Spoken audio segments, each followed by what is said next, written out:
Hello everyone, আসসালামু আলাইকুম। কেমন আছেন সবাই? আশা করতেছি ভালো আছেন। আল্লাহর রহমতে আমরা অনেক অনেক ভালো আছি। আমার স্বামীর আজকে খুব বিরিয়ানি খাইতে মন চাইছে। আমি সবসময় কী করি, ওর যখনই বিরিয়ানি খাইতে মন চায়, খিচুড়ি খাইতে মন চায়, মানে যেটাই খাইতে মন চায়, তো আমি হচ্ছে গিয়ে চেষ্টা করি ওটা রান্না করার জন্য। তো ও অনেক মজা করে খায়। আমি যেটাই রান্না করি সবসময় আমার রান্নার প্রশংসা করে। আমি আগে তেমন একটা রান্না করতে পারতাম না। যারা আমার রেগুলার ভিডিও দেখেন তারা হয়তোবা জানেন। আমি আগেও কয়েকটা ভিডিওতে বলছি, আমি যে আগে রান্না-বাড়া করতাম, আমার রান্না তেমন একটা ভালো হতো না। তো আমি হচ্ছে গিয়ে YouTube দেখে, দেখে অনেক, অনেক রান্না শিখছি এখন। তো আমি অনেক সুন্দর করে রান্না করতে পারি। এখানে হচ্ছে গিয়ে আমি চিনি গুঁড়া চালটা নিছি বিরিয়ানি রান্না করার জন্য। আমি সবসময় এটাই নেই। আর গরুর মাংস নিছি। একেবারে অল্প একটু রান্না করব। অল্প কয়টা চাল নিচ্ছি। এখানে ছোট একটা মগ দেখাইছি হয়তোবা আপনাদেরকে। ওইটা দিয়ে ২ মগ চাল নিচ্ছি। ছোট্ট একেবারে ওইটা দিয়ে আমার এই যে মগটা, লাল মগটা, এটা দিয়ে আমার ছেলে আর মেয়ে মাম খায়। তো যাই হোক, ওরা মাম খায় এটা দিয়ে। আমি এটা দিয়ে ২ মগ চাল নিচ্ছি, বেশি নেই নাই। আমি অনেকক্ষণ হয়েছে চালটা ধুয়ে সুন্দর করে রেখে দিছি। চালটা হচ্ছে ঝরঝরে হলে আর কি, শুকনা হলে বিরিয়ানিটা অনেক ঝরঝরে হয়। তো যাই হোক, চাল যেহেতু অল্প, এই জন্য আমি মশলা একটু অল্প করে দিতেছি। কারণ বেশি মশলা দিলে হচ্ছে গিয়ে ও খাইতে চায় না আমার স্বামী। তো যাই হোক, আমি আগে রান্না করলে তেমন একটা বুঝতাম না। আমি বেশি, বেশি মশলা দিয়ে ফেলতাম। তো যেকোনো কিছু আমি একটু বেশি, বেশি দিতাম। কিন্তু রান্না কখনো কটা হইতো না। লবণ বেশি দিতাম না। তো লবণটা একটু আমি কমই দেই সবসময় রান্না করার সময়। পরে একটু চেক দিয়ে আবার লবণটা দেই। তো যাই হোক, সুন্দর করে মশলাটা কষানো হয়ে গেছে। আমি তারপর মাংসটা দিয়ে মাংসটা কষায় নিতেছি। আর এদিকে আমি আ লবণটা দিয়ে দিছি। আমি লবণ এখন অল্প করে দিছি। পরে আবার যখন চাল-টাল সব কিছু একসাথে মিক্স করব তখন আবার লবণ দেব। আর আমি হচ্ছে গিয়ে সবসময় বিরিয়ানি রান্না করলে আমি মাংসটা আলাদা রান্না করি। আর চালটা সুন্দর করে আ ভাইজা তেলে তারপর হচ্ছে গিয়ে আর এদিকে হচ্ছে গিয়ে আমার এই মাংসটাতে তেল বেশি হয়ে গেছে। আপনারা দেখতেই পারতেছেন ঝপঝপ করতেছে।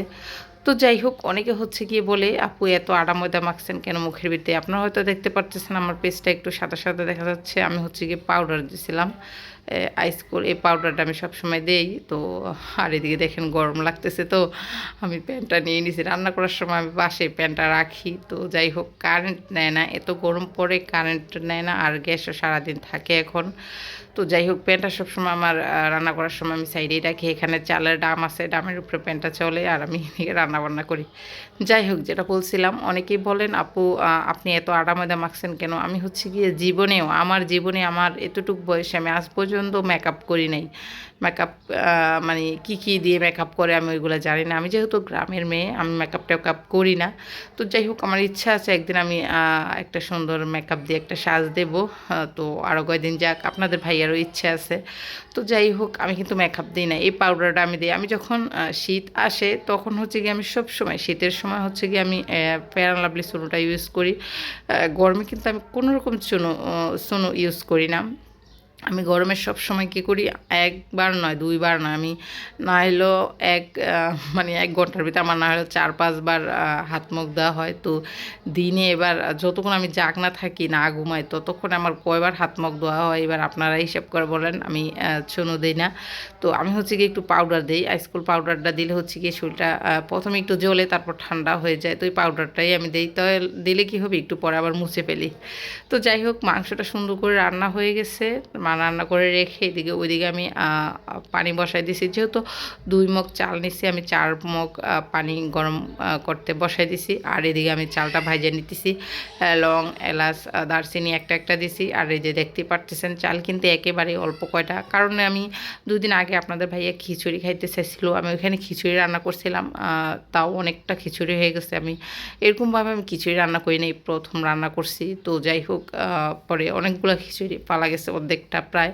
তো আজকে এই জন্য আমি মানে আন্দাজ করে, ওই দিনের আন্দাজে আজকে আমি একেবারে আর্ধেক নিছি, যাতে নষ্ট না হয়, একবারেই খাবো। তারপরেও হচ্ছে গিয়ে সবটা খাইতে পারি নাই, রয়ে গেছে অনেকটা। তো যাই হোক, এই অল্প কয়টা রান্নাতেই রয়ে গেছে।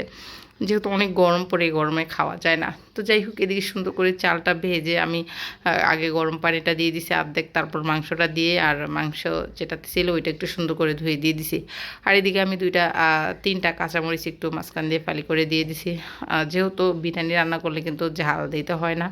তো আমি তারপরে একটু অন্যরকম একটু মানে ভালো লাগবে আর কি, একটা গ্রান আসবে। এই জন্য আমি 2টা কাঁচামরিচ 3টা কাঁচামরিচ একটু ফালি করে দিলাম। আর এদিকে সুন্দর করে আমার রান্নাটা প্রায় শেষ হয়ে যাইতেছে। তো যাই হোক, আমি এদিকে লবণটা একটু চেক করে নিতেছিলাম। আপনারা আবার কি না কি ভাবেন, এই জন্য আমি ক্যামেরার বাইরে লবণটা চেক করে তারপরে এই যে দেখাইতেছি। আরও কিন্তু শুকাবে, বিরিয়ানিটা যত ঠান্ডা হবে ততই কিন্তু শুকনো হবে। আর অনেক ঝরঝরে হয়েছে, কিন্তু অনেক মজা হয়েছে বিরিয়ানিটা আজকের।